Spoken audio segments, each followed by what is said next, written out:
প্রথমে আমি লিটন ভাইকে অনেক অনেক থ্যাঙ্কস দিব। সো একটা ক্যাপ্টেন হিসেবে যেটা দরকার ছিল উনি সেটা করেছে, আমাকে মানে করাইছে। সো আমি ভালো খেলতে পেরেছি, এটাই আসলে অনেক ভালো। ক্যাপ্টেনেরও ভালো লাগছে, আমারও ভালো লাগছে। হ্যাঁ অবশ্যই, তা তো অবশ্যই। আমাকে লিটন ভাই সবসময় এই ফ্রি খেলার জন্যই বলে সবসময়। ফিল্ডিং একটা হচ্ছে ফিজিক্যাল স্কিলের পাশাপাশি মেন্টাল স্কিলেরও অনেক বেশি ইম্পর্টেন্স থাকে ফিল্ডিংয়ের সময়। So when you guys train about the things and আপনার কোন জিনিসটাকে বেশি ফোকাস করা হচ্ছে নতুন কোচ অথবা আপনাদের এখনকার কারেন্ট রেজিম, যে ফিল্ডিং মেন্টাল সাইড নিয়ে নাকি হচ্ছে স্কিল সাইড নিয়ে? ওভারঅল সব কিছুতেই প্র্যাকটিস করা, এমন না স্পেসিফিক কোনো কিছু, ওভারঅল সব কিছু নিয়েই আমরা প্র্যাকটিসটা করা হচ্ছে।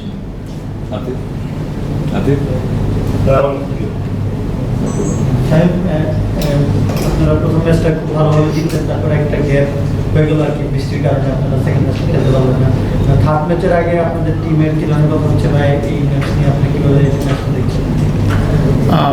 যেহেতু বৃষ্টির উপরে কোনো হাত নেই, এটা আসলে এটা ব্যাড লাক, কিছু বলারও নেই। আর ওই ধরনের কথা হয় না এখনও আমাদের মধ্যে।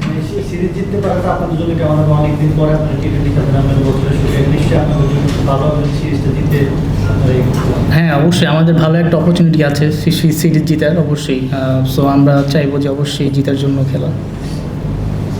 পার্টনারশিপ যদি আপনার সাথে হৃদয় পার্টনারশিপ বা হৃদয়ের সাথে মনে হলো, মানে এত বড় চেঞ্জ আসলো ব্যাটিংয়ের একটা ইনিংস হয়তো, কিন্তু এটাই কি গোয়িং ফরওয়ার্ড এই স্টাইল আপনারা খেলতে চান কিনা, যে চেঞ্জ যখন হবে পজিটিভলি? আমি চাইবো যে অবশ্যই এইভাবে খেলা উচিত টি-20 ম্যাচ। সো না হলে আমরা বড় ম্যাচগুলো জিততে পারবো না। মানে অ্যাজ এ ব্যাটসম্যান আপনি যখন ক্রিজে যান, মানে লঞ্চ করার ব্যাপারটা কীভাবে আসাবে? মানে when you feel that it's time for you to launch, তাহলে এই ওভারটা খেলতে পজিশনে যে ওভারটা নিতে পারেন, যখন মারতে যান তখন আর কি ব্যাটসম্যান হিসেবে চিন্তা করেন যে হ্যাঁ ইটস টাইমটা আমি এখন নিজেকে লঞ্চ করবো? আসলে আমি যখনই ব্যাটিংয়ে যাই আমি একটু পজিটিভ থিঙ্ক নিয়ে যাই সবসময়, যে মারা বলটা মেরে দেবো। সো আমি যদি একটু চালু খেলতে পারি আমার টিমের জন্য অনেক ভালো। মানে ড্রেসিং রুম থেকে এরকম একটা থাকে, কনফিডেন্স থাকে যে আপনি গিয়ে শটটা খেলেন, বিকজ অনেক সময় তো শট নাও আসতে পারে, আউট ওই ব্যাকআপটা থাকে, মানুষ দেয় ড্রেসিং রুম দেয়। অবশ্যই ড্রেসিং রুম দেয় সেটা না, বাট আমার মাইন্ডেই থাকে যে আমি এরকম খেলবো, আমি একটু ফাস্ট খেলবো। যে টি-20তে আমি এটাই থিঙ্ক থাকে সবসময় আমার। Liton Das almost most successful টি-20 ক্যাপ্টেন হওয়ার খুব কাছাকাছি। এই টিমটাকে ট্রেনিং করার ক্ষেত্রে আপনি ক্যাপ্টেনকে কীভাবে রেট করবেন এবং ড্রেসিং রুমটাকে আসলে কীভাবে ব্যাখ্যা করবেন, বর্তমানে কী অবস্থা? দেখেন অবশ্যই আমরা লাস্ট টি-20 অনেকগুলো সিরিজ আমরা উইন করতে পেরেছি। সো এটা আসলে আমাদের টিমের মধ্যে একটা ভালো একটা বন্ডিং হয়েছে। সো আনফর্চুনেটলি আমরা ওয়ার্ল্ড কাপটা মিস করে ফেলেছি, তো কিছু করার নেই। তাও আমরা অনেক ভালো প্রিপেয়ার ছিলাম। অবশ্যই ক্যাপ্টেন্সি অবশ্যই ম্যাটার করে।